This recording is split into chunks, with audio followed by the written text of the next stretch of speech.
تھے۔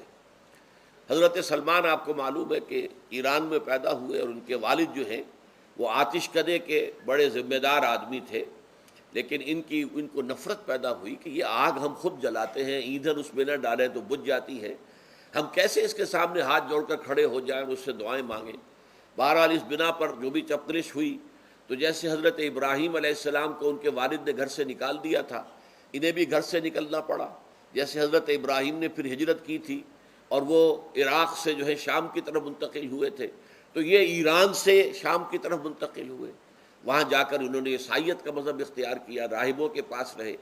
آخری راہب جس کے پاس تھے، زیر تربیت و تعلیم تھے، تو جب اس کے انتقال کا وقت آیا تو انہوں نے کہا کہ مجھے تو ابھی تشفی نہیں ہوئی پورے طور سے، آپ نے بہت کچھ سکھایا ہے، بہت کچھ سمجھایا ہے، اور میں نے آپ سے بہت کچھ فیض حاصل کیا ہے، لیکن ابھی تو مجھے تشفی نہیں ہوئی۔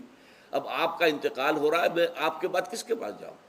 تب اس نے کہا کہ میرا علم مجھے بتاتا ہے کہ نبی آخر الزمان کا ظہور اب قریب ہے، اور وہ جنوب میں کھجوروں کی سرزمین میں ہوگا، تو تم جاؤ، ٹرائی یور لک، جاؤ دیکھو شاید قسمت تمہیں ان کے قدموں میں پہنچا دے۔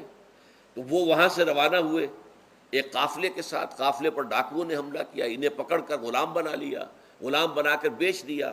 لیکن یہ دیکھیے قسمت ان کی کہ مدینے کے یہودی نے خرید لیا، اب مدینے پہنچ گئے۔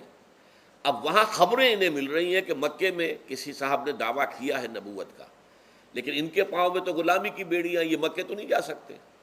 تو میں کہا کرتا ہوں کہ یہ اس شخص کی قسمت ہے کہ جیسے ہم کہتے ہیں کہ پیاسا کنویں کے پاس جایا کرتا ہے، کنواں تو پیاسے کے پاس نہیں آتا، لیکن یہاں کیا ہوا، کنواں چل کر پیاسے کے پاس پہنچا ہے۔ محمد الرسول اللہ صلی اللہ علیہ وسلم ہجرت فرما کر مدینہ تشریف لے آئے۔